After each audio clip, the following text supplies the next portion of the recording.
My name's Richard Law, and I work for Northrop Grumman, and I work as Tech Futures Lead. And my role there is to look at the technologies that will affect the organisation over the next sort of 5 to 10 years, working with the internal research teams to stand up different research projects so that we can look at what innovations and what technologies we should be looking at going forward.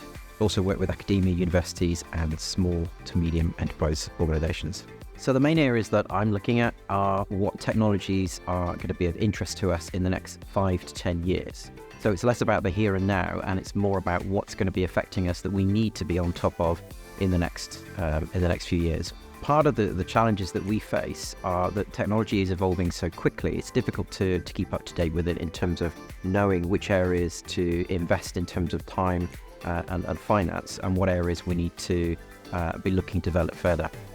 I'm not sure that what leaders will be talking about in the next 5 years is going to change dramatically from what it is today. I think we will continue to see the same sort of threats. They will be different technologies, they will be different patterns, they will be different guises, but we're always going to have that kind of catching up with cyber. I think the energy efficiency is in certain technologies is going to be a big issue.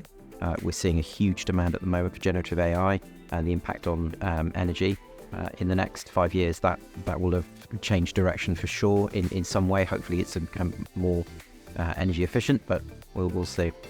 I think events like this are really important because collaboration and community are absolutely what we need to do in order to share technology, share ideas, share innovation, and drive that certainly within the UK. I think the ability to have a leader that's in contact with their team and knowing how to work with people is probably the strongest thing.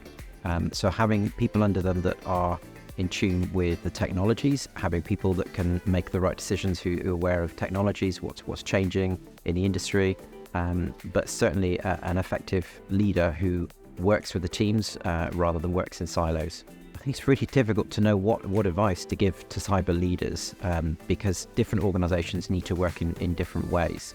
But I think working with your teams, understanding the technology landscape, making sure that you have the right people around you and that you're communicating effectively to all of those teams is probably the best way. There's a lot of pressure on cyber leaders because ultimately the buck stops there. So I think it's accepting that problems will occur, things will come up that make things difficult to work with. So it's accepting that it is difficult, and trust in your team, trust in the technologies that are proven and are working, and collaborate and like I say, come to these sort of events because that's where you're going to get the shared information and the networking.